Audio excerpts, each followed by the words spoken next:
पत्रकार साथी हैं उनका बहुत बहुत स्वागत है, और जो बाकी पूरे राज्य के पत्रकार हैं जिनकी खबरें पूरे देश में जाती हैं, उन सभी साथियों का, वरिष्ठ पत्रकार साथियों का बहुत बहुत स्वागत करता हूँ।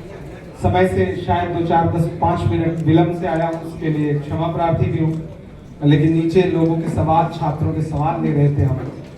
बिलासपुर जो एक ऐतिहासिक नगरी है और शैक्षणिक तौर पर भी बहुत समृद्ध है, उस शहर में आकर के आज छात्रों से संवाद करने का एक मौका मिला। राहुल जी ने एक आंदोलन शुरू किया है पूरे देश में, छात्रों की गूंज नाम से, जिसमें उन्होंने कोटा में एक बड़ा कार्यक्रम किया जिसका संदेशा पूरे देश में गया। उस आंदोलन को, उस मुहिम को लेकर के 28 शहर जो कांग्रेस पार्टी ने चिन्हित किए हैं, उसमें से एक प्रमुख शहर बिलासपुर भी है, क्योंकि बिलासपुर में बड़ी तादाद में छात्र रहते हैं, प्रतियोगी परीक्षाओं के छात्र रहते हैं। तो हम उनसे आज संवाद करने के लिए आए हैं। हमने आज छात्रों से संवाद किया। कल पूर्णिया में था, मैं सीमांचल में, बिहार में, और एक महत्वपूर्ण संवाद वहां भी छात्रों के साथ रहा, और छात्रों ने बहुत सारी समस्याएं जो उनको पेश आ रही हैं, जो पीड़ा वो महसूस कर रहे हैं, उनका दर्द लोगों ने साझा किया। यहाँ आकर के आज जब छात्रों से मैं संवाद कर रहा था तो कुछ राज्य स्तर में शिक्षा मंत्रालय की जो परेशानियां हैं उसका भी जिक्र सामने आया। राष्ट्रीय स्तर पर जिस तरह से पिछले कुछ वर्षों में पेपर लीक की समस्याएं आई हैं, एनटीए का यह आंकड़ा है कि कमोबेश अब तक 89 पेपर्स लीक हो चुके हैं, यानी कि 89 बार छोटे बड़े पेपर कुल मिलाकर के अब तक लीक हो चुके हैं। और अफसोस यह है कि देश का शिक्षा मंत्रालय सोया हुआ है। शिक्षा मंत्री की कोई जवाबदेही नहीं तय की जा रही है। इस बार जब नीट का पेपर लीक हुआ तो 21 बच्चों ने आत्महत्याएं की। हमारा देश के शिक्षा मंत्री से, प्रधानमंत्री से सवाल है कि इन 21 मौतों का जिम्मेदार कौन है? जो जिम्मेदार है उस पर कार्रवाई क्यों नहीं हो रही है? आपने पेपर लीक के मामले में, नीट पेपर लीक के मामले में जिनको गिरफ्तार किया उनके डायरेक्ट कनेक्शन आपकी पॉलिटिकल पार्टी से, भाजपा से और सरकार में बैठे हुए लोगों से जुड़ते हैं। उसके बावजूद छोटी मछलियां पकड़ी गई, मगरमच्छों से ध्यान हटाया क्यों जा रहा है? हमारी डिमांड है कि जो भी दोषी लोग हैं उनको क्लियर तौर पर पकड़ा जाए और इस देश के शिक्षा मंत्री का इस्तीफा हो। इस्तीफे से कम पर कुछ भी मंजूर नहीं है। ये हमारी प्रमुख डिमांड है। और एनटीए को भंग करके पूरी शिक्षा प्रणाली को दुरुस्त करने की कोशिश की जाए, सरकार कोई कोशिश नहीं करती है। पिछले 8 सालों में तकरीबन 9 बार प्रधानमंत्री जी ने परीक्षा पर चर्चा का आधिकारिक कार्यक्रम किया है, लेकिन जब पेपर लीक हुआ तो एक बार भी पेपर लीक पर चर्चा का कोई कार्यक्रम उन्होंने नहीं किया, बल्कि इवेंट बना करके देश को यह बताया कि हम वायुसेना के विमान से पेपर पहुंचा रहे हैं सेंटरों तक, केंद्रों तक। हम तो प्रधानमंत्री जी से कहना चाहते हैं कि देश की सेना बहुत समृद्ध है, उसको आप कोई भी जिम्मेदारी देंगे वो बहुत सुचारू रूप से निभाएगी, लेकिन क्या सेना का काम यह है कि वो पेपर पहुंचाए?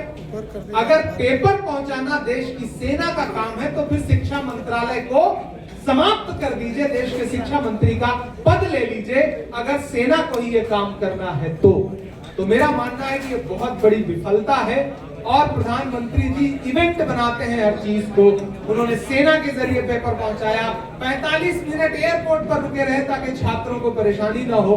तो मैं तो प्रधानमंत्री जी से कहता हूं कि हमारी तरफ एक कहावत है कि थर्मामीटर बदलने से बुखार नहीं रुकता है, उसके लिए इलाज करना पड़ता है। आपको समुचित इलाज करना पड़ेगा पूरी शिक्षा व्यवस्था का, शिक्षा मंत्रालय का, उस सिस्टम का जिसमें बार बार पेपर लीक होता है। 89 टाइम अब तक पेपर लीक हो चुका है। 21 से ज्यादा बच्चे खुदकुशी कर चुके हैं। तुझको कितनों का लहू चाहिए अर्ज़े वतन, कितनी आंखों से कलेजा तेरा ठंडा होगा? आखिर और कितनी मौतों का इंतजार कर रहे हैं देश के सरकार के लोग? उसके बाद फिर वो देश के शिक्षा मंत्री का इस्तीफा ले लें। क्या 21 मौतें काफी नहीं है देश की सरकार के लिए? तो हमारी क्लियर डिमांड है और हम देश भर में जा रहे हैं। राहुल जी ने कोटा में कार्यक्रम किया, 17 तारीख को देहरादून में छात्रों की आवाज सुनने के लिए जा रहे हैं। उसके बाद इलाहाबाद आएंगे, बेंगलुरु जा रहे हैं, दिल्ली करेंगे, पटना आएंगे। देश के अलग अलग राज्यों में राहुल गांधी जी छात्रों से संवाद कर रहे हैं और हम छात्रों की गूंज का ये कार्यक्रम पूरे देश में करते रहेंगे। यहाँ मीडिया के साथी मौजूद हैं, आपके अगर प्रश्न हैं तो आमंत्रित हैं, मैं उनके जवाब देने की कोशिश करूंगा। इमरान साहब, तंत्र में विपक्ष की भूमिका निश्चित रूप से प्रखर होनी चाहिए और आलोचनात्मक होनी चाहिए। आप वो भूमिका निर्वहन कर रहे हैं, लेकिन क्या मैं 12 साल के मूल्यांकन के बाद, मोदी सरकार के 12 साल के मूल्यांकन के बाद मैं जानना चाहता हूं, क्या उस सरकार ने इन 12 सालों में कोई ऐसा काम किया है जिस पर कांग्रेस देश की समझती हो, और क्या ऐसी नीतियां या फैसला लिया है जिसे आप भारत के लिए वो बहुत घाटे का समझते हैं? देखिए, हम दो सवाल ये दोनों पर हम विपक्ष में हैं और हमारा मूल्यांकन थोड़ा अलग होगा। मैं तो यहाँ बैठे हुए पत्रकार साथियों से पूछना चाहता हूँ कि आपका मूल्यांकन क्या है? कौन सा ऐसा फैसला है जो घाटे का सौदा नहीं है देश के लिए? संस्थान बेच देना घाटे का सौदा नहीं है, संस्थानों को बिल्कुल नगण्य कर देना घाटे का सौदा नहीं है, जो इंस्टीट्यूशंस पंडित जवाहरलाल नेहरू ने, कांग्रेस की सरकारों ने खड़े किए, उनको इतना क्षीण बना देना, उनको इतना कमजोर बना देना कि देश की सुप्रीम कोर्ट तक में जिन जिन शब्दों का इस्तेमाल हो रहा है मुख्य न्यायाधीश महोदय के लिए, जिस तरह से पेपर उछाले जा रहे हैं, ये संस्थानों के प्रति लोगों का जो गुस्सा है या उन संस्थानों के प्रति जो उनका विश्वास घट रहा है, ये घाटे का सौदा नहीं है। मुझे लगता है इस देश की मीडिया को मूल्यांकन की जरूरत है और मीडिया भी ये सोचे कि मीडिया भी एक संस्था है, इस देश का एक खंबा है मजबूत, उसके प्रति देश में क्या माहौल बना दिया गया मौजूदा सरकार की ट्रोल आर्मी और विपक्ष के बीच की रस्साकशी के बीच में। मैं क्योंकि राजनीति में बहुत बाद में आया, मैं कलम से जुड़ा हुआ व्यक्ति हूँ, मैं साहित्यकार हूँ, इसलिए मैं इन सारी चीजों को देख करके बहुत पीड़ित होता हूँ। आप मुझे बताइए कि एनटीए जिसका काम है साफ सुथरी परीक्षा कराना, कोई मूल्यांकन करके बता दे कि क्या वो पेपर सही से करवा पा रहे हैं? सीबीएसई बोर्ड में सार्थक नाम का एक बच्चा झारखंड का जो हाई स्कूल का छात्र है, वो अपनी ब्लॉगिंग के जरिए बताता है कि किस तरह से ब्लैक लिस्टेड कंपनी को सीबीएसई ने आंसर सीट को जांचने की जिम्मेदारी सौंपी है। प्रतापगढ़ जी, कौन जिम्मेदार है इसका? देश के शिक्षा मंत्री जिम्मेदार। क्या 12 साल में एक भी काम नहीं हुआ जिस पर आप कांग्रेस समर्थन करती हो? नहीं, मुझे लगता है कि एक आध काम गिनाने से बेहतर है मैं 100 काम ऐसे गिनाऊं जिस पर सरकार ने लगातार देश के लिए घाटे का काम किया। देश के 80 करोड़ लोग अगर लाइन में लग करके अनाज मांगने पे मजबूर हैं, तो ये घाटे का ही तो सौदा है। सिग्नेचर सवाल क्यों नहीं उठेगा? 21 बच्चों ने खुदकुशी की, पेपर लीक हुआ, 22 लाख बच्चे एक साथ प्रभावित हुए, भरोसा क्यों नहीं उठेगा? हमारी रणनीति क्या है? हम तो सरकार पर दबाव बनाएंगे, विपक्ष दबाव ही बना सकता है।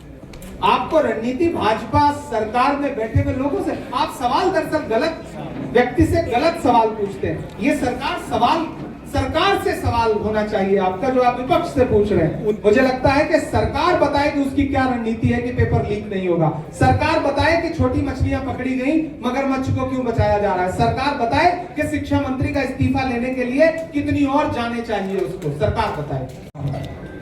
मैंने अपनी कविताओं के जरिए भी, शायरी के जरिए भी मुद्दे उठाए, और जब मैं देश की पार्लियामेंट में मुझे पहुंचने का मौका मिला, तो आप मेरा पहला भाषण उठा के देख लीजिएगा कि जब मुझे 0 आवर में बोलने का मौका मिला, तो मैंने पहला भाषण, पहला शब्द जो देश की संसद के पटल पर मैंने बोला, वो था इलाहाबाद विश्वविद्यालय के छात्रों की फीस एक झटके में 400% बढ़ा दी गई थी। मैंने उसके खिलाफ आवाज उठाई। तो मैं यहां खड़ा होकर के बोलूं, मैं राहुल गांधी का सिपाही हूं। हमारे शब्द वही मुंह पे भी हैं जो दिल में है, जो सड़क पर है वही संसद में भी है। हम लगातार जनता के मुद्दे उठा रहे हैं। हम जुमलेबाजी नहीं करना चाहते, ना करेंगे। हमारी राजनीति बहुत साफ सुथरी है। मैं आप सबसे सवाल पूछना चाहता हूं कि इस देश में राहुल गांधी के अलावा कौन नेता है बड़े स्तर पर जो इतने जरूरी मुद्दे उठा रहा हो, वरना टीवी चैनलों की बहस हो या नेताओं के ड्राइंग रूम के और उनके भाषणों की बहस हो, वही हिंदू मुसलमान, वही सिख ईसाई, वही आपस के झगड़े, लेकिन जरूरी मुद्दों से ध्यान भटका हुआ है। हेल्थ सेक्टर गायब है, एजुकेशन सेक्टर गायब है, उस पर कोई बात करने को तैयार है। प्रणाली पर लगातार हमने सवाल उठाए हैं, लेकिन हमने चुनावी प्रणाली पे सवाल उठाए हैं, इसलिए छात्रों की जो समस्या है उस पर सवाल नहीं उठाएंगे, ये तो बनता ही नहीं। हम तो हर दिन अपना दायित्व निभाएंगे, लोकतांत्रिक प्रणाली में आपको हर दिन सवाल उठाने हैं। सरकार का कॉलर पकड़ना है, सरकार का गिरेबान पकड़ना है, वो संसद हो या सड़क हो, हम वो दायित्व निभा रहे हैं। राहुल गांधी जी ने ही वोट चोरी का मुद्दा देश में सबसे पहले उठाया और प्रेजेंटेशन दिया। नहीं, हम लेकिन समाधान चाहते हैं। लेकिन अफसोस हम चाहते हैं कि व्यवस्था सुधरे। देखिए, इंस्टीट्यूशन दशकों लग गए उनको खड़ा होने में, लेकिन ये सरकार हर संस्थान को बर्बाद करने पे तुली हुई है। सरकारें आएंगी जाएंगी, चुनाव आयोग नाम की संस्था तो बची रहेगी ना। सरकारें आएंगी जाएंगी, शिक्षा मंत्री बदलेगा, मंत्रालय तो वही रहेगा ना। सरकारें आएंगी जाएंगी, बाकी मंत्रालय बदल जाएंगे, मंत्री बदल जाएगा, लेकिन मंत्रालय तो वही रहेगा ना।